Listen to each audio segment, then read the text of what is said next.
তো গাইস, আসসালামু আলাইকুম। বরাবরের মতো আপনাদের নিয়ে আবার উপস্থিত হলাম আমার মিষ্টি কুমড়া, দুঃখিত মিষ্টি আলস আছে।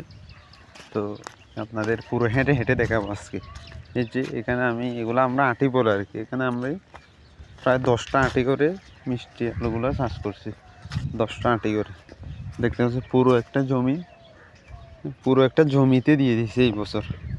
তো যদি এই বছর ভালো ফলন হয় তাহলে পরের বছর এদিকেও আপনার খালি জমি আছে, এদিকে দিয়ে দিব। তো এখানে আবার এখানে আমরা এগুলো চাষ করে কোনো মোটর নাই, মানে একদম গ্রামীণ পদ্ধতিতে। এটা পাশে কুয়া আছে, এই যে কুয়াতে দেখতে পাচ্ছেন। আমি আপনাদের জুম দিয়ে দেখাই। এই যে দেখতে পাচ্ছেন অনেক পানা দেখতে পাচ্ছেন। তারপরে পানা, এগুলো হচ্ছে পানি আর কি। এখানে পানিগুলা এখান থেকে বালতিতে করে এখানে দিই। এই যে জুম করে দেখায়। আমার পুরো জমিতে হচ্ছে আপনার মিষ্টি আলু ক্ষেত। তো এটার পাশে আবার কচু আছে, এই যে কচু। এখানে পুরো আছে, পুরো এটা খালের মতো। এখানে পানি আছে। তো এখানে পানি, আবার এদিকে একটা দিছে হচ্ছে, এটা হচ্ছে তরমুজ। দেখতে পাচ্ছেন, এটা হচ্ছে তরমুজ চারা।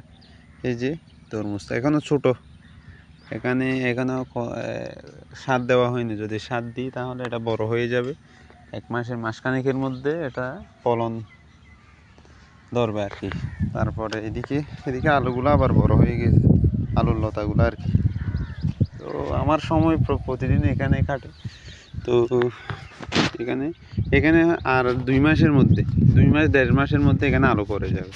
এই যে এখানে মানে যখন এগুলো বড় হবে তখন এখানে গোবর সার দিব। গোবর সার দিয়ে তখন আলুগুলো অনেক মোটা হবে। মোটা হলে তখন এখানে কোদাল দিয়ে ঘুরে ভিতরে আলু পড়বে, অনেক বড় বড় আলু। দেখতে পাচ্ছেন এই যে বিশাল। এখানে প্রায় 3-4 মণ আলু পাবো, এরকম আশাবাদী। তো আপনারা একটু সাপোর্ট করবেন আর কি। আর আমার ইউটিউব চ্যানেল আছে, ইউটিউব চ্যানেলটা সাবস্ক্রাইব করবেন আর আমাকে একটু সাপোর্ট করবেন। তো এখানে আমি আপনাদেরকে আরেকটু সামনে গিয়ে দেখাই পুরো ক্ষেতটা আর কি।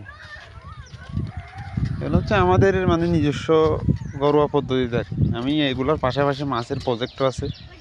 এই যে এখানে আমার অনেক প্রচুর মাছ আছে এখানে। এই দেখতে পাচ্ছেন আমার পুরো ক্ষেতটা, এই যে এইভাবে দেখা যাচ্ছে। তো এগুলো চাইলে আপনারাও করতে পারেন। এই যে প্রথমে এখানে যেগুলো লতা দেখতে পাচ্ছেন, এই যে এই লতাগুলা কেটে আলাদা আলাদা করে এখানে আটি বানাইয়ে আটির মধ্যে রোপণ করবেন। রোপণ করলে এখানে আস্তে আস্তে আলু ধরবে।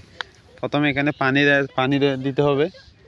এখানে আটি বানায় আটির পাশেই যে এইভাবে জোর দেখতে পাচ্ছেন, এখানে পানি দিবেন। তো পানি দেওয়ার পর এখানে সার দিবেন, নিয়মিত সার দেওয়ার পর এখানে আলু ধরবে। এই আলুগুলো কিন্তু অনেক মিষ্টি হয়। এগুলা রান্না করে খাওয়া যায়, আবার কাঁচাও খাওয়া যায়, দুইটাই। তো এগুলো সকালে নাস্তার পরিবর্তে খাওয়া যায়। এগুলো অনেক সহজ, অনেক বিশাল। আমি পুরো একটা জমিতে মিষ্টি আলুটা চাষ করে ফেলছি।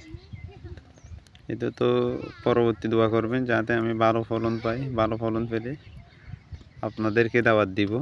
তো আজকের ভিডিওটা এতটুকু। সবাই দোয়া করবেন, ভালো থাকবেন, সুস্থ থাকবেন। আসসালামু আলাইকুম ওয়া রাহমাতুল্লাহ।